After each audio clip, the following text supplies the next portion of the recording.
और अर्जुन का संवाद है, इसलिए क्या ये संवाद शैली में संवाद का तात्पर्य होता है वार्तालाप। इससे पहले हमने पढ़ा कि अर्जुन भगवान श्री कृष्ण से कहता है कि हे भगवान श्री कृष्ण, मैं आपकी शरण में आया हूँ और आप मुझे कुछ उपदेश दीजिए।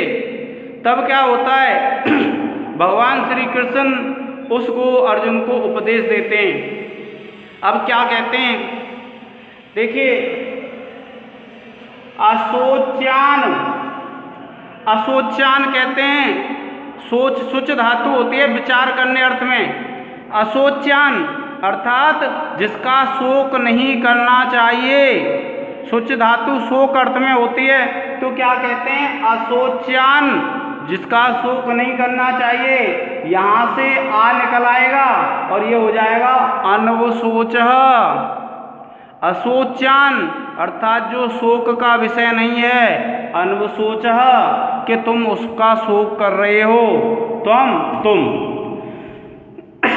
भगवान श्री कृष्ण बोले, क्या कहते हैं भगवान श्री कृष्ण के असोच्यान अनवशोचः, कि असोच्यान जो शोक का विषय नहीं है, जिस पर विचार विमर्श नहीं करना चाहिए, ऐसे के विषय में कहते हैं अनवशोचः, कि तुम उसके विषय में शोक करते हो।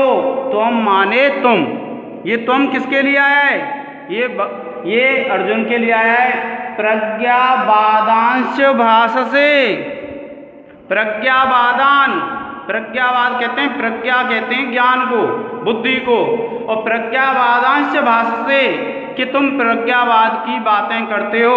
जब कोई व्यक्ति कार्य करे नहीं और इधर उधर के तर्क वितर्क करे, बुद्धि लगाए, तो उसको कहते हैं हम प्रज्ञावाद, ज्ञानवाद। अर्थात जब अर्जुन बार बार भगवान श्री कृष्ण से कह रहा है कि हम युद्ध भूमि में ऐसे लोगों के सामने हैं जो मेरे गुरुजन हैं या मेरे भाई बंधु हैं, तो मुझे इनको मारने से तो बढ़िया है कि मैं भिक्षा मांग करके ही अपना जीवन यापन कर लूँ। तब भगवान श्री कृष्ण कहते हैं, देखिए क्या कहा है, श्री भगवान उवाच, अर्थात भगवान श्री कृष्ण बोले, क्या बोले भगवान श्री कृष्ण, असोच्यान अनवशोचः, कि असोच्यान जो शोक का विषय नहीं है, अनवशोचः तुम उस पर शोक कर रहे हो। अर्थात जो जन्म मृत्यु का विषय है वो शोक का विषय नहीं होता है, क्योंकि जिस व्यक्ति का जन्म हुआ है उसकी मृत्यु निश्चित है। तो क्या कहते हैं, असोच्यान अनवशोचः त्वम, भगवान श्री कृष्ण क्या बोले कि असोच्यान तुम माने तुम, अनवशोचः कि हे अर्जुन, जो बात शोक करने योग्य नहीं है, जिसका शोक नहीं करना चाहिए, तुम उसका बार बार शोक कर रहे हो। और प्रज्ञावादान भाषसे, और प्रज्ञावाद की बातें करते हो, ज्ञान की बातें कर रहे हो। क्या कहा भगवान श्री कृष्ण ने कि जो जन्म मृत्यु के विषय में जो प्रसंग होता है उस पर कोई शोक नहीं करना चाहिए, और अनवशोचः तुम उसके बारे में बार बार शोक कर रहे हो कि हे अर्जुन, जिसका शोक नहीं करना चाहिए तुम उसका बार बार शोक कर रहे हो। और प्रज्ञावादांश भाषसे, कि हे अर्जुन तुम प्रज्ञावाद की बातें कर रहे हो। प्रज्ञावाद कहते हैं जब किसी व्यक्ति को कोई कार्य नहीं करना हो और जब वह ज्ञान की बातें करता है तो उसको क्या कहते हैं, प्रज्ञावाद कहते हैं। देखिए, प्रज्ञावाद की बातें करते हो। और गतासून अगतासूंश्च, गतासून कहते हैं जो जा चुके हैं, जिनके प्राण निकल गए, जो मर चुके हैं, और अगतासूंच, और जो नहीं मरे हैं, जो जीवित हैं इस समय। न अनुशोचन्ति पंडिताः, क्या कहा, गतासूंश्च अगतासूंश्च, जिन व्यक्तियों के प्राण निकल गए हैं, जो व्यक्ति मर चुके हैं, और अगतासूंश्च जो नहीं मरे हैं, अर्थात जो जीवित हैं और जो मृत्यु को प्राप्त हो गए हैं। न अनुशोचन्ति पंडिताः, उनके विषय में जो विद्वान व्यक्ति हैं वो शोक नहीं करते हैं। क्या कहते हैं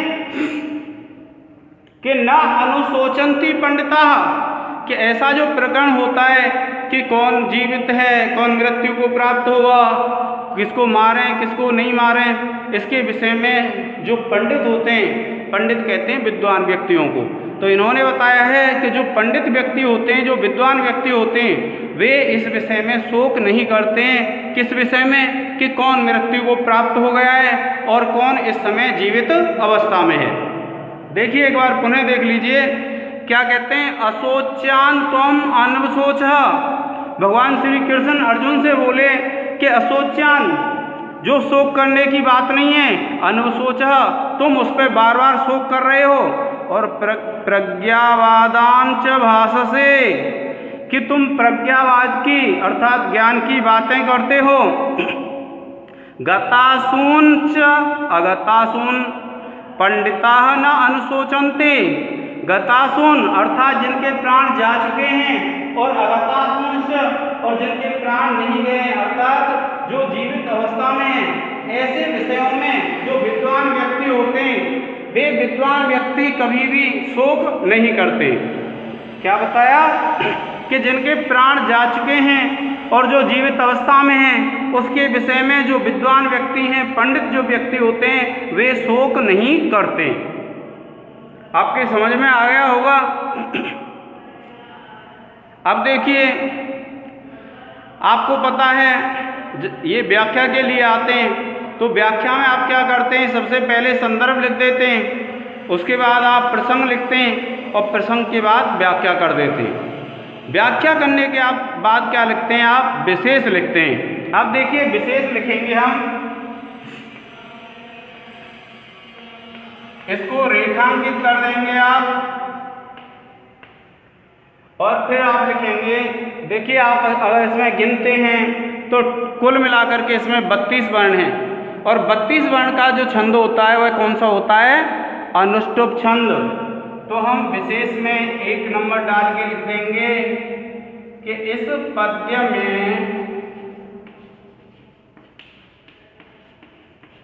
अनुष्टुप छंद है। क्या लिखेंगे? इस पद्य में अनुष्टुप छंद है। फिर देखिए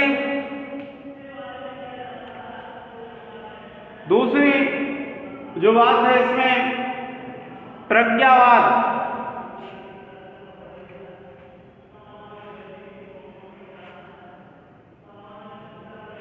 देखिए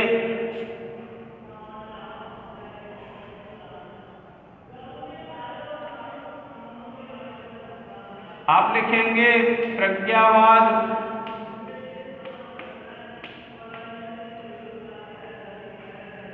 आप लिखेंगे कार्य से भिन्न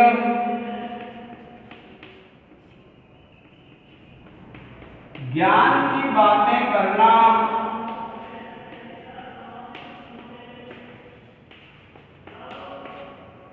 प्रज्ञावाद कहलाता है। प्रज्ञावाद कहलाता है।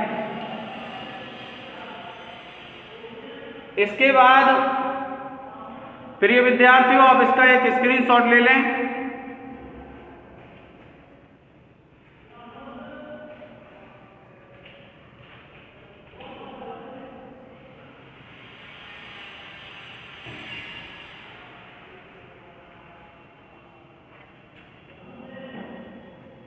अब देखिए विशेष के बाद हम लिखते हैं व्याकरण टिप्पणी। व्याकरण टिप्पणी में आप लिखेंगे, देखिए पहले लिखेंगे आप व्याकरण टिप्पणी, इसको आप रेखांकित कर देंगे और नंबर 1 डाल के लिखेंगे गतासून।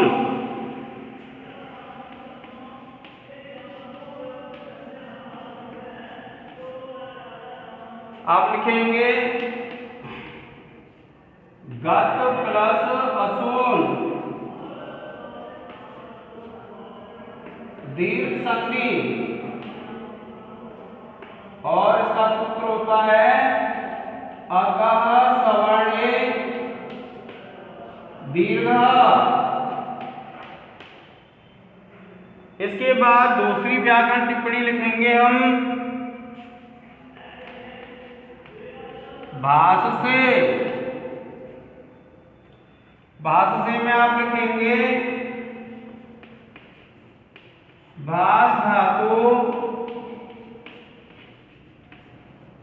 लट लकार आपने पद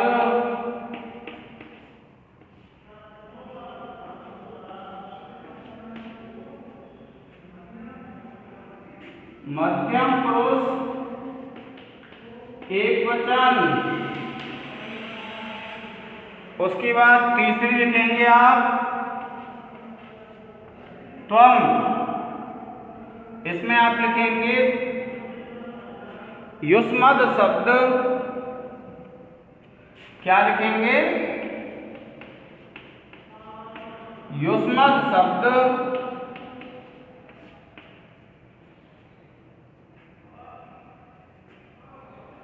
प्रथमा विभक्ति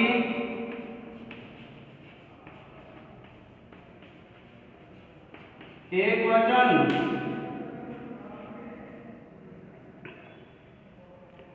अब लिखिए, देखिए अनुशोचन्ति।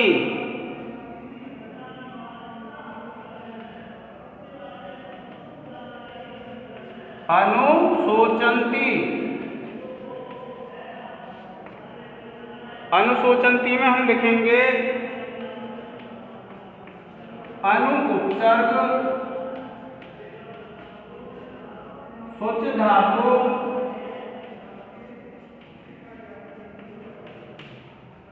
प्रथम पुरुष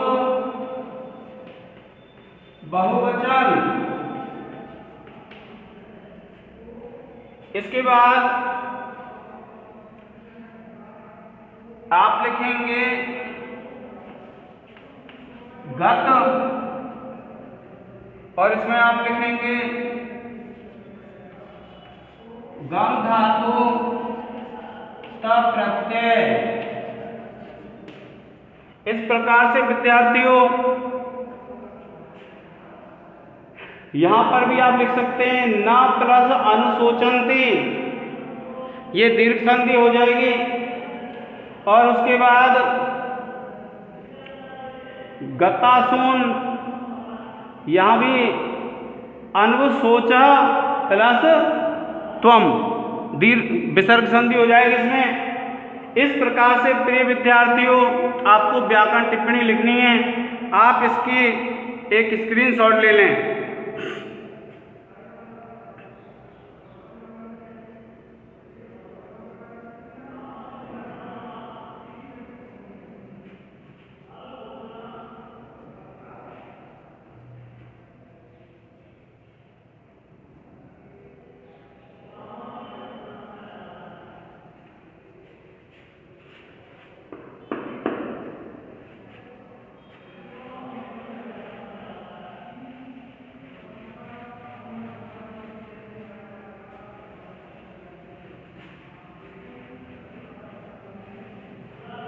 अब देखिए हम पढ़ेंगे 12वां श्लोक।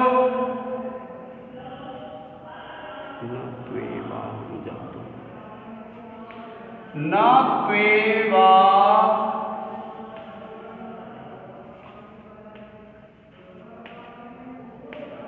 न त्वेवाहं जातु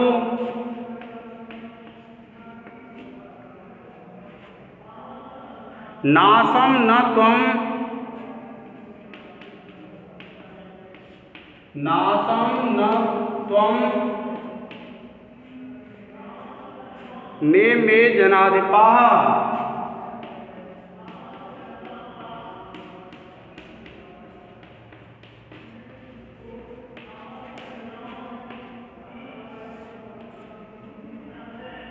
क्या कहते हैं? न त्वेवाहं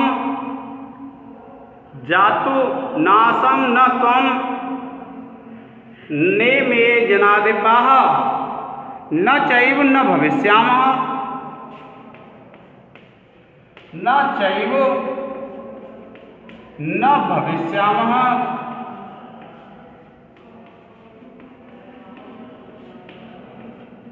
न चैव न भविष्यामः सर्वे वयम् अतः परम् सर्वे वयम् अतः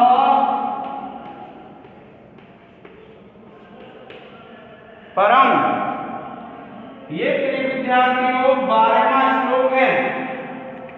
कौन सा श्लोक है? 12वां श्लोक। न त्वेवाहं जातु नासं न त्वं निमे जनाधिपः न चैव न भविष्यामः सर्वे वयम् अतः परम।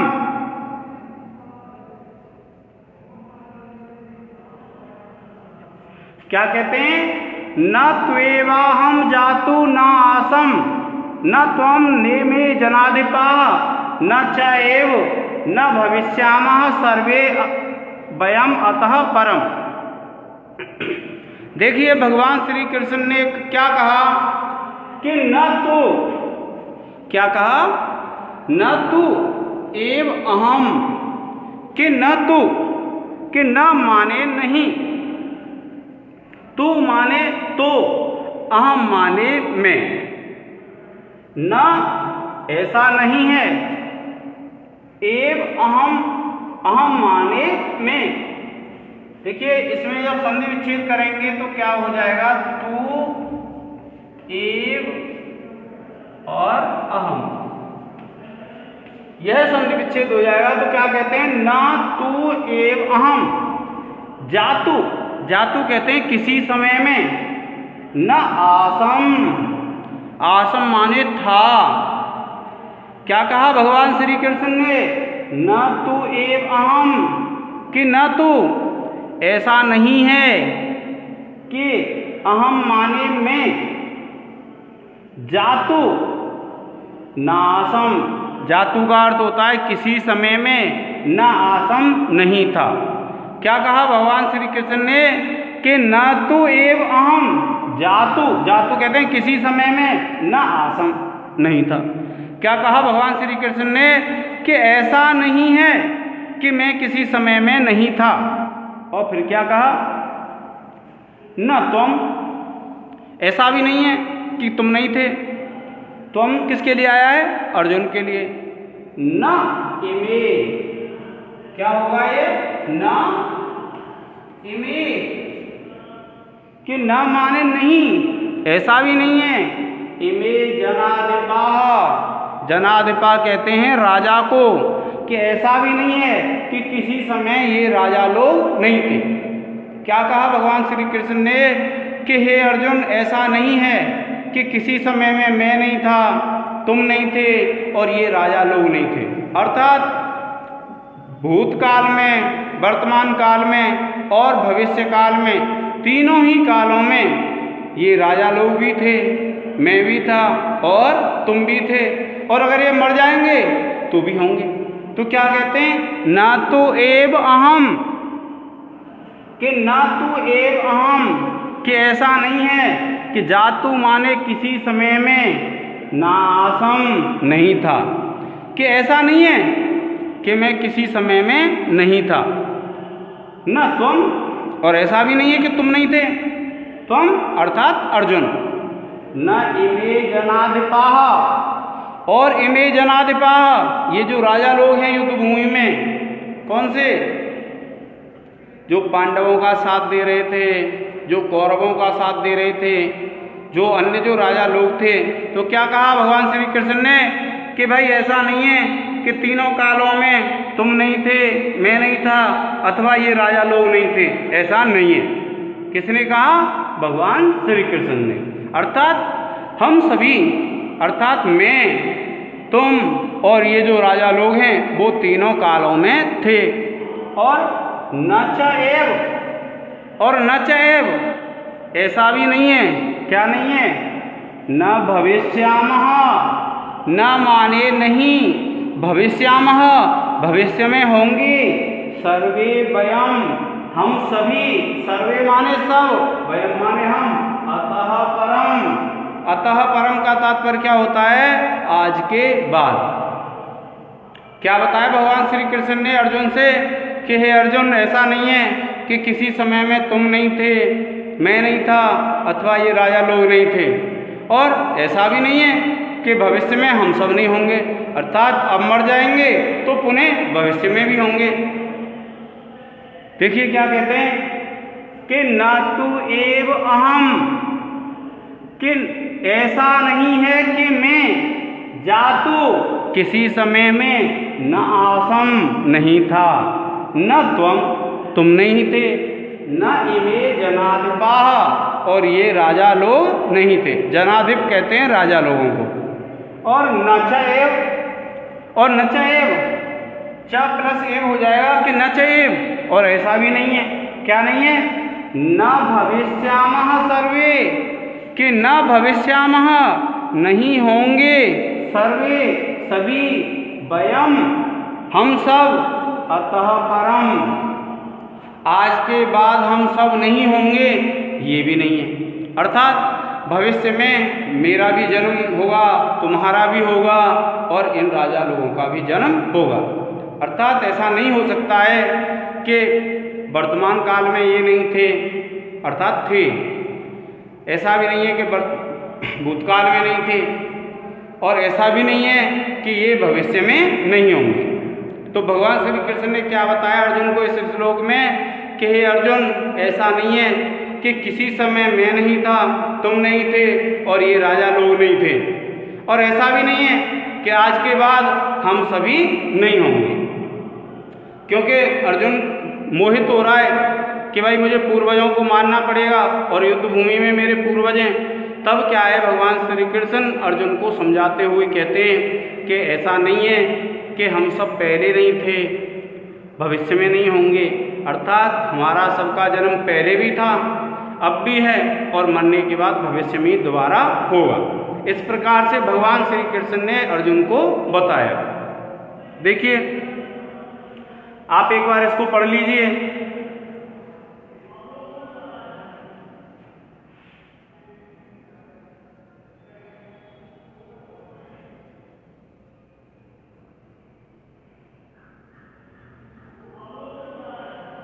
अब देखिए विद्यार्थियों, आप क्या करते हैं, विशेष लिखेंगे, और विशेष में आप देखो वर्ण गिनेंगे 1 2 3 4 5 6 7 8 9 10 11 12 13 14 15 16। इसी प्रकार से 16 दूसरी पंक्ति में देखिए 1 2 3 4 5 6 7 8 9 10 11 12 13 14 15 16। तो 16 और 16 कितने वर्ण होते हैं? 32 वर्ण। और 32 वर्ण का कौन सा छंद होता है? अनुष्टुप छंद। तो आप विशेष में लिखेंगे, विशेष में पहला वर्ण लिखेंगे, पहला पॉइंट लिखेंगे आप, इस पद्य में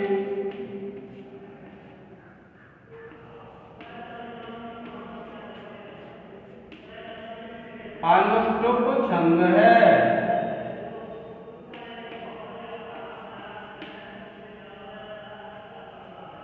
फिर उसके बाद आप लिखेंगे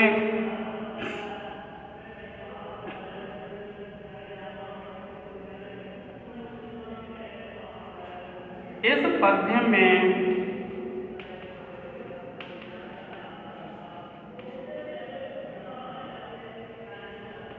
भगवान कृष्ण ने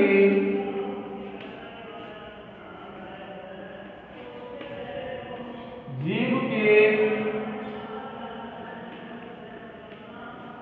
पुनर्जन्म का संकेत किया है।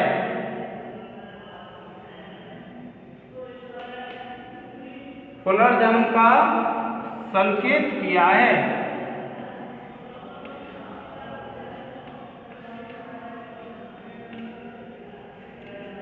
इसका स्क्रीनशॉट ले लो बच्चों।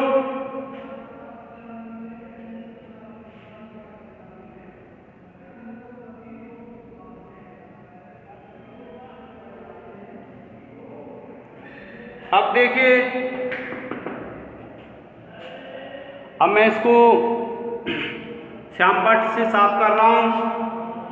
अब देखिए लिखेंगे हम व्याकरण टिप्पणी। क्या लिखेंगे विद्यार्थियों? व्याकरण टिप्पणी। व्याकरण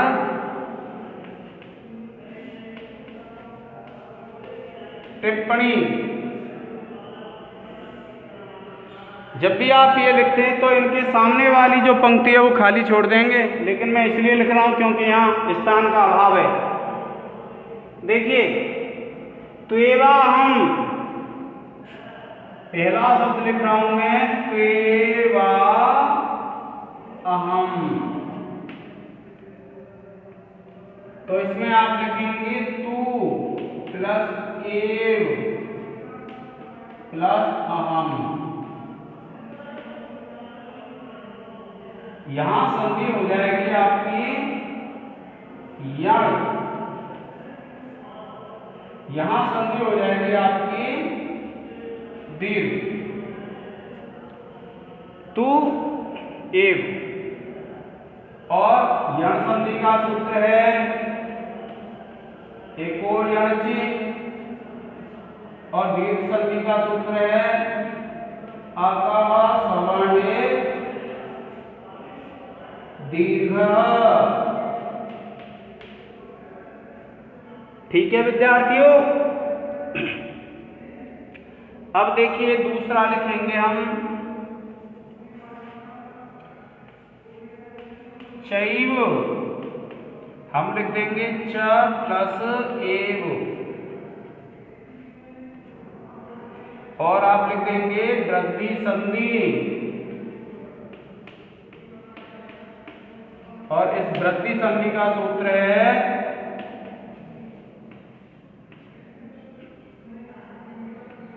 वृद्धि रादैच। फिर देखिए तीसरा पॉइंट लिखेंगे आप। तीसरा पॉइंट लिख देंगे भविष्यामः। क्या लिखेंगे? भविष्यामः। आप लिखेंगे भू धातु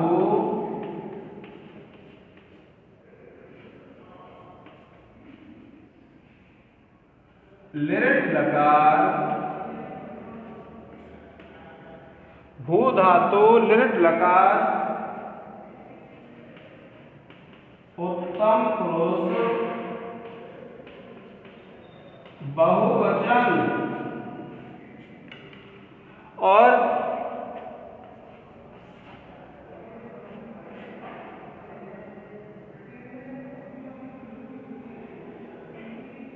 नेमे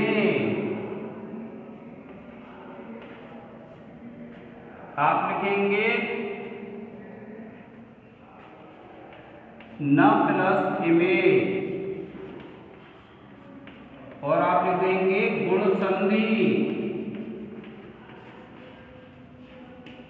और सूत्र लिख देंगे आप आद गुणः।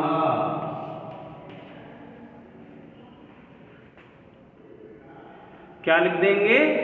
आद गुणः। फिर लिख देंगे आप पांचवा त्वम।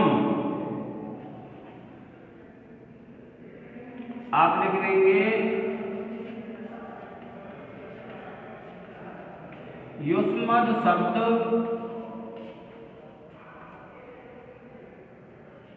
प्रथमा विभक्ति,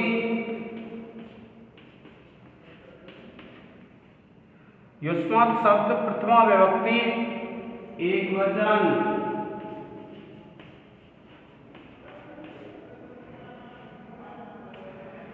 और इसके बाद देखिए नासम में हो जाएगी न प्लस आसम दीर्घ संधि। इसी प्रकार से जनाधिपाह में हो जाएगी जन प्लस अधिपाह दीर्घ संधि। और अनेक इसमें इस प्रकार से व्याकरण टिप्पणी हो जाएंगी। जनाधिपा में विभक्ति भी हो जाएगी, जनाधिपा, जनाधिप शब्द है, प्रथमा विभक्ति बहुवचन। तो प्रिय विद्यार्थियों, इसका स्क्रीनशॉट ले लें, इसको अच्छी तरह से कर लें और आपकी जो परीक्षाएं हैं 2021 वाली वह मार्च महीने में ही होने की संभावना है, इसलिए अपना जो पाठ्यक्रम है समय से पूर्ण कर लें और इनको याद करते चलें। आप इसका एक स्क्रीनशॉट ले लें। आज के लिए इतना ही, धन्यवाद।